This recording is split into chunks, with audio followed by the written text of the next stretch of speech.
বন্ধুরা চলুন গ্যাসটা জ্বালিয়ে দিই। আমার পাট শাক কেটে ধোয়া হয়ে গেছে। এই যে পাট শাক ধুয়ে রেখেছি কেটে, আর এখানে রেখে দিয়েছি এই যে বেসন 1 বাটি, অল্প পাট শাক ছিল 1/2 বাটি, আর এখানে কাঁচা লঙ্কা আছে, মাথা থেকেই বেরিয়ে গেছিলো, গোলমরিচ ঢেলে রেখেছিলাম। বন্ধুরা দিয়ে দিচ্ছি এখানে সাদা তেল, একটু এতে তেল ছিল তখন বড়া বানিয়েছিলাম, তো সেই তেলটা ছিল, একটু দিয়ে দিলাম, তেলটা গরম হোক। তো এখানে পাট শাকটা ভালো করে জল চিপকে নিয়ে নেব। কে কে পাট শাকের বড়া খেয়েছো বন্ধুরা অবশ্যই জানিও। পাট শাকে করে খেয়েছি, কিন্তু পাট শাকের বড়া খাইনি আমরা। আর এখানে দিয়ে দেবো এই যে গোলমরিচ 1/2 চামচে, আর দিয়ে দেবো কাঁচা লঙ্কা, একটু দিয়ে দেবো গুঁড়ো লঙ্কা, এই যে একটুখানি সামথিং দিয়ে দিচ্ছি গুঁড়ো লঙ্কা, দিয়ে দেবো নুন, 1 চামচে মতন দিয়ে দিলাম নুন,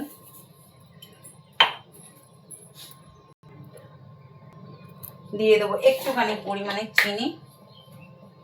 এই দেখুন বন্ধুরা, যেহেতু পাট শাকটা একটুখানি হেরারে টাইপের আছে বলে ওই জন্য একটু দিয়ে দিচ্ছি চিনি। এটা স্বাদের জন্য দিচ্ছি, কেউ দিতেও পারো নাও দিতে পারো। তো কে কে এইভাবে খেয়েছো বন্ধুরা জানাবে। আর এখানে দিয়ে দিচ্ছি এই যে বেসনটা, দিয়ে ভালো করে এটাকে মিক্সড করে নেব। চলুন মিক্সড করে নিই।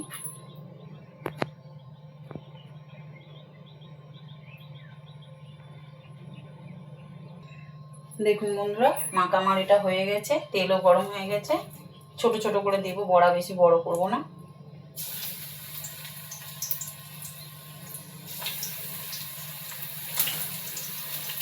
কে কে এরকমভাবে পাট শাকের বড়া খেয়েছে বন্ধুরা অবশ্যই জানাবে। পাট শাক অনেক রকমভাবে খাওয়া যায়। তো যেহেতু আজকে সোমবার, এর মধ্যে একটু চাল বাটা, মুসুর ডাল বাটা দিলে একটু মচমচে হতো, ভালো হতো। তো আমি দিইনি, এমনি করছি বেসন দিয়ে, যেহেতু দাদার আজ সোমবার। দেখুন বন্ধুরা 1 পিঠে হয়ে গেছে, এটাকে আস্তে করে আমি উল্টে দিচ্ছি। এই যে কেমন হয়েছে দেখুন।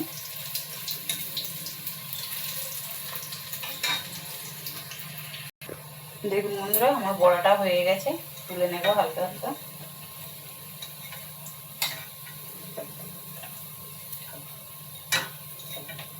এই দেখুন কত সুন্দর বড়াটা হয়েছে, দূর থেকে দেখুন, এই দেখুন কত সুন্দর হয়েছে।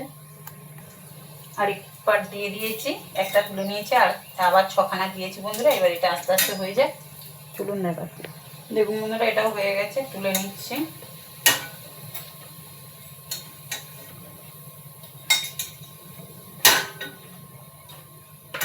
বড়া হয়ে গেছে এই যে, চলুন। তো হ্যালো বন্ধুরা, দেখুন আজকের পূর্ণিমা লাইফস্টাইলে আজকে দেখালাম পাট শাকের বড়া। কে কে খেয়েছো পাট শাকের বড়া অবশ্যই কমেন্টে জানিও। আর কে আমার মতন করে বানিয়েছো অবশ্যই জানাবে। আমি একটা অন্য রকমভাবে বানালাম। পাট শাকের অনেক রকমভাবে খাওয়া যায়, ভাজা, ডালে। আজকের আমি একটু বড়া বানালাম, যেহেতু আজকে সোমবার, তার জন্য আজকে দাদাকে একটু ডালের সাথে বড়া দিয়েছি। তো দেখুন কিভাবে বানিয়েছি বড়াটাকে আমি। এই যে কত সুন্দরভাবে বড়াটা তৈরি করেছি, আপনারা তো দেখেছেন। তো যদি আমার বড়াটা ভালো লেগে থাকে রান্নাটা, তো অবশ্যই লাইক কমেন্ট শেয়ার করবেন, চ্যানেলটাকে সাবস্ক্রাইব করে দেবেন, পাশে থাকবেন বন্ধুরা। টাটা।